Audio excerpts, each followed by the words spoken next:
Hey guys, it's been a while since I've done a little sit down. Actually, no it hasn't. I just did one like a few videos ago. So obviously from the past like few videos you can see that I'm home from Scotland, and I'm just gonna be talking about how I was doing there, how it feels to be home, all that good stuff, because I haven't really talked about it. So if you're new here, my name's Asia. I'm 24 years old, and recently I went to visit my fiance in Scotland. I took 4 weeks of PTO, and I am now back home. I've been home for a few weeks now, and the thing about me, I have a really bad time vlogging things on the go, especially in the airport. If you know me, you know I don't really like being in the airport. It's just like too much going on. There's too many people who don't know where they're going, people who don't know how to follow the signs, people who don't know airport etiquette, and it just pisses me off. So I'd rather not like do any of that. So I've been back to work for a while, and it's definitely an adjustment. I've been picking up shifts at work, but I am hit with the lazy bone. I just don't feel like going. I'm like working my required shifts plus one extra shift. Even like if you watch my previous videos, I'm always picking up shifts. He's the boy I went to visit in Scotland. I talk a lot about him in other videos, and like you can see videos with him, so I'm not gonna dive into that too much. But to be honest, I looking back on it, I had a fun time in Scotland, but when I was there, I was kind of feeling I want alone time with Andrew, okay? And even though like we have privacy, I feel like we don't have alone time. You know what I mean? Like just us two. We have our own secluded bit, and then Andrew and his brother and his Andrew's brother's wife and Andrew's brother and their daughter that have the other side, and then Andrew, me, and his dad on one side. It's like two separate houses. Sometimes I just feel like, damn, I just don't want to see these people every day. Love them, but I just sometimes want privacy, you know? It's like I want to go out on the weekends and like, go to Glasgow, try and go and have some fun, but I don't know. I just feel like every time, and that's why I was kind of ranting in the other video, because Andrew's love language is physical touch. Like he needs to be touching me at all times. Even my love language is not physical touch. Like I don't need to be touching you at all times. So I've got this rash of eczema on my neck. Like it's just like itchy and whatever. He needs physical contact at all. Sometimes it's a bit much for me, but I always try and hold his hand, like cuddle him, hold his hand in the car. Like he even like holding his arm. He craves it. He can't go without it. And I'm saying like, even when we're sleeping in bed, we have to be cuddling. At some sort, we have to be cuddling. And sometimes it's hot as fuck, and that's not my vibe. But I always do it for him. Like whatever. He's just showing me his love, so I can't matter. My love language is more so like acts of service. I would love for him. You know what would get me wet? If he vacuumed the floor. Ugh. Maybe even if he just washed some clothes. Andrew doesn't wash clothes. But he does wash the dishes. He does cook. Like, and he's such like a man. Like he just works on cars and stuff. And I want a privacy while I'm there. And I told him like sometimes we need to get away from everything. And he always has like a family visit. I love Andrew's family. I really do. But fuck me, sometimes it's just a bit much. Like I can walk around my apartment butt ass, booty ass naked if I want to. And I'm not saying I want to do that when I'm there, but fuck, I need a little bit of privacy. Like it's just, I just feel like sometimes Andrew and his brother and Andrew's brother's wife and Andrew's brother, they can come onto our side. So me and Andrew have the whole upstairs to ourselves, like our own bathroom and stuff like that. They would like, it could be 7 a.m. They're coming up the stairs, knocking on our door. It's just like the thing, like the privacy we would give them, they wouldn't give us. Me and Andrew would never even go over to their side without knocking on their door. So they have a door you open, and there's another door before you even walk in the initial house. Like there's a walkway where you put your shoes and stuff, and then there's another door to go actually in the house. We knock on the first door, go in. We knock on the second door before we even go in the house. And they say, come in. We don't even, we don't get that. And that's like the thing, like, that pisses me off sometimes. It's like, when we're upstairs and I wake up and I'm just wearing shorts and like a tank top or something, tits are out. Tits, I woke up, my tits are on the floor. I fix my tank top, I go to the bathroom with like shorts and my bonnet on. And like, these are booty shorts. I'm wearing booty shorts to bed. Sometimes I'm even in my underwear. And like, we like go out and they're just right there and I have to like duck back in the room. I'm just like, fuck, what the fuck is this? You know, like, we would never do that. Like, I don't know if I'm asking for too much, but I say to Andrew all the time and I'm like, what the fuck? And Andrew's always like, Andrew doesn't like conflict, so he doesn't like to like confront serious issues because he doesn't want to make it weird or like uncomfortable for anyone, which like I understand, but fuck, say something. Like, I always say to him, like, and he always says all the time how like, this started like a few years ago. He would be the one to talk about how annoying it was that we didn't have privacy. And I was the one that was like, oh, like, new to the family, so I didn't want to like be like, oh, I was like, oh no, it's fine. But now that I'm comfortable, I don't give a shit anymore. I'm like, damn, Andrew and I could be mid-fuck and someone's shouting, Andrew, can we finish? Andrew and I can't even have morning sex because someone's always shouting for him. Every time we wake up in the morning, Andrew, like, can I get my morning dick or what? I'm just being real, like, ugh, sometimes I just got like so frustrated. I was like, I want to go. I was like, and I even told him, like, I want you to take me to Glasgow and take me on a date. And then he never did.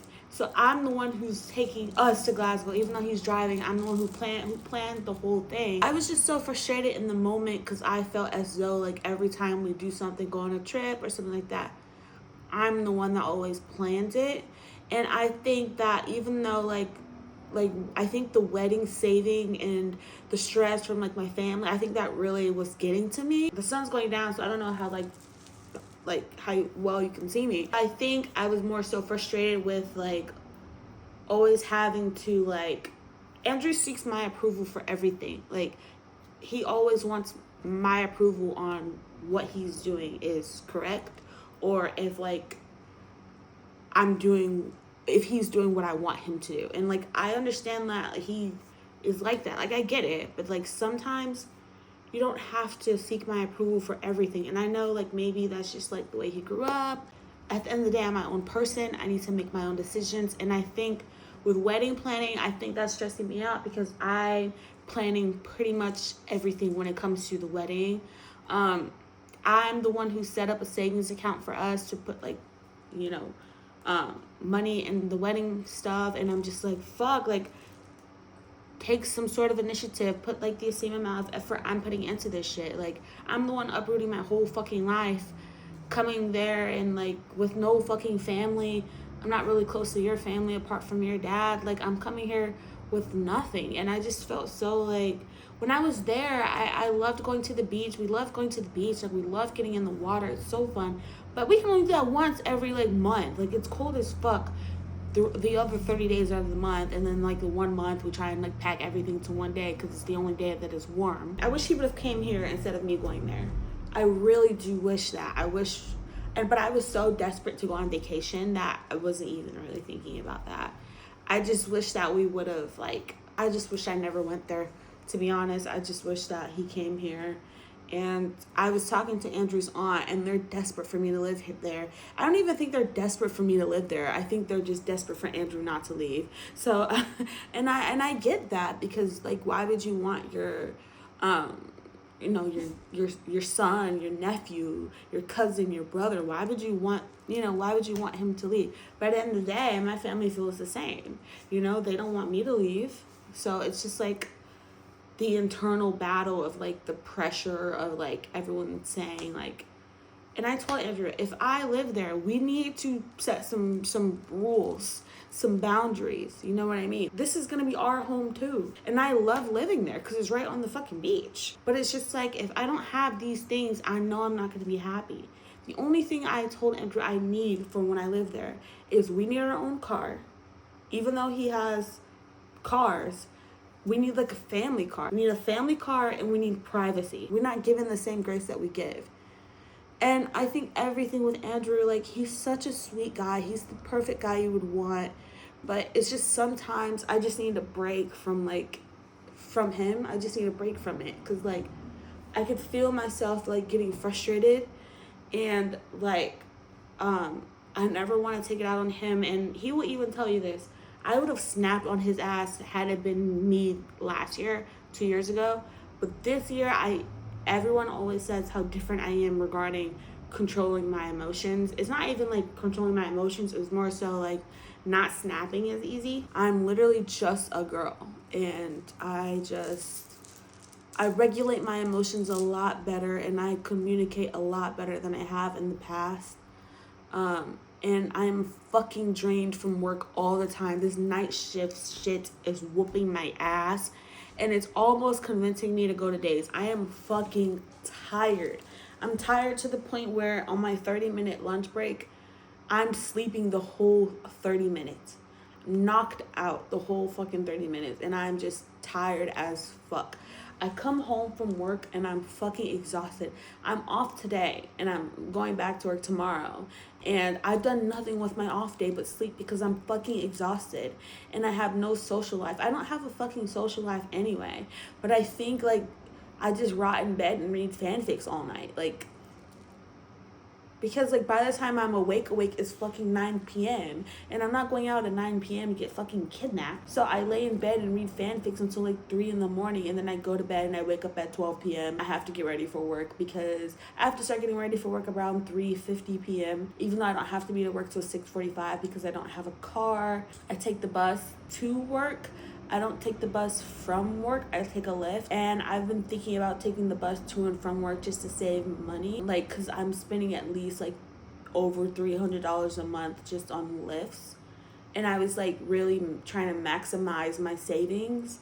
And I think that's another thing that's stressing me out is, like, I do so much and I try so hard. It takes me 2 hours to get to and from work on the bus. That's why I would take the 25-minute Lyft over 2 hours so I can maximize my sleep time. I have epilepsy. If I don't get enough sleep, it fucks with me. And I try so hard, and I was just so fucking frustrated with all, like, the work I've been doing, all the saving I've been doing. And I was like, fuck, is this even being fucking reciprocated?